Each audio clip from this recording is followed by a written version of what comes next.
Yo! Today's topic of discussion, BROOK. Yeah, we are about to get the next chapter in One Piece, and I think we're still in Backflash land for a while, for about a minute or two. But once we are actually getting back to the current story, now last time when we were in the current story there was some revelations with BROOK and Gonko, and I mentioned it in earlier videos as well. Yeah, Gonko and BROOK knew each other when Gonko was still a little girl. Now Gonko is not a little girl anymore, but possessed by Emo and a God's Knight.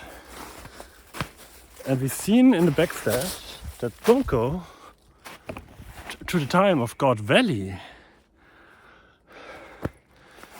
looked exactly the same as she does now. Very weird, very odd. So Gonko is like not only an immortal God Knight, but also doesn't age. Could be like caught up to being like, yeah, okay, sometimes there's some woman types, or that's like drawing them perpetually 20 years old. Either that or the complete hacks. That's the two woman types Oda knows how to draw. And with Gonko he just went for the one type. Okay. But God Valley was 40 years ago. Which, if Gonko looked 40 years ago, that would make her 60 right now. Ha! Yeah, I guess that explanation doesn't do itself justice there. Okay, so Gonko, God Knight, and Immortal. So, what's the connection between BROOK and Gonko? Well, Gonko likes to listen to BROOK's music, and she mentioned to him that she wants to make BROOK her slave, so he can make music for her every day. But we got a flashback, and there we had a young Gonko and also young BROOK, I guess, a relatively young BROOK, because in the current story I don't quite remember, but I think BROOK is around 90 years old now or 80 or something. BROOK is old. Remember, he was in the Florian Triangle for a long time, even before he found his body again, his skeletal body he's incorporating right now. So okay, they knew each other, and the easiest explanation on how they knew each other is that BROOK, as a soldier of his country back in the day, came into the Holy Land during a reverie. So during the reverie, BROOK would come into the Holy Land as a soldier of his country. That's the easiest explanation, that's the most likely explanation. And he met a young Gonko there, and maybe like he played music for her, because most likely BROOK would have been a musician back then as well already. And we had a backflash of him telling her that he wants to be a pirate, that it's his dream to become a pirate. Like, he was a soldier back then and his dream was to become a pirate. Makes sense, yes. The one problem there is, with how the translation is, Gonko called BROOK father. That's the one point that doesn't fit. It's like, okay, did she maybe call him father and like a mentor kind of thing. Is it maybe a translation problem? I don't know. Or was Brooke a pastor back in the day? And she called him father because of that? Who knows? Okay, but a way more interesting explanation here would be Brooke was a God's Knight. Because Brooke mentioned he knows about the God's Knights. So now he could know about the God's Knight as a soldier of his country who was at revelry. Sure. But what if Brooke was a celestial dragon and was a God's Knight himself? Now that's more interesting, isn't it? Because that's a very easy possibility, as we see with Shanks losing his arm, getting rid of his arm, getting rid of the tattoo, of the jealousy contract to get rid of that one. Who else doesn't have an arm, or rather the skin and flesh on his arm anymore, where a certain tattoo would be? Nah, Brooke. That's the one person I'm talking about here. So it is completely in the realm of possibility for Brooke to have been a celestial dragon that became a God's Knight, went into the Shallow Sea Covenant,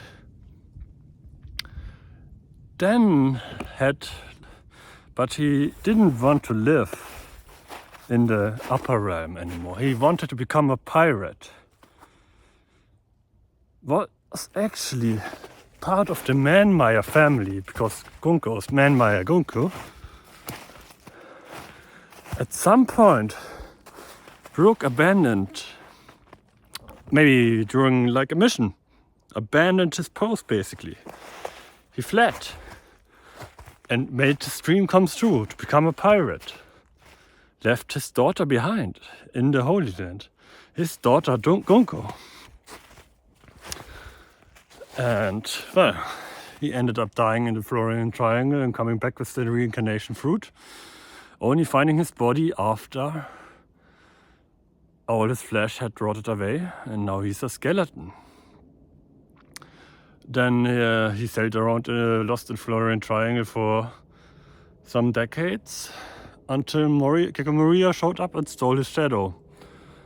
And then a while later, a funny rubber straw hat boy came and saved him from that situation. Now, the only problem with that is, why wouldn't Brooke have told the crew about this at some point? Like, yeah, why wouldn't he? Well,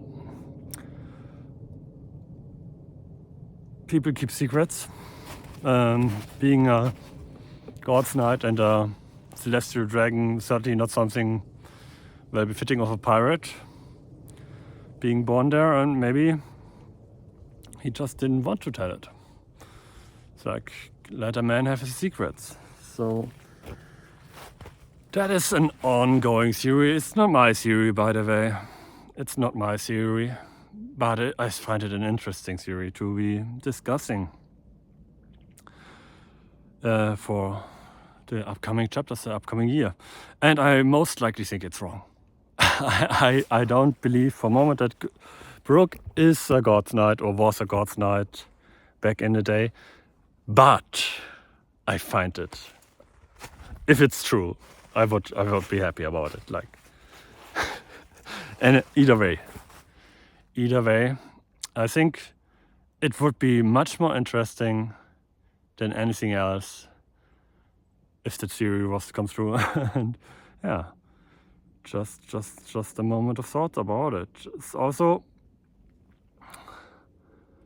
yeah, I'm what I'm looking forward to is definitely this coming year, Brooke, like reaching out with music. I said it in my last video that I want Brooke to develop not with Haki or anything else, but with his devil fruit power, and to touch people's souls with his music again. Because he didn't use his music powers in quite a while, at least not in any effective kind of way. The only way he used his powers effectively was like by applying frost to his sword attacks and other things. But now we have the God's Knights and they can't be hurt. So I would love Brook to use music and use it to hurt or reach Gunko, who is controlled by Imu-sama right now, and maybe sever this connection with the power of music. I think that would be very poetic. And if he is her actual father, then man, Brook, you have some explaining to do. Anyway, have a good one. Bye.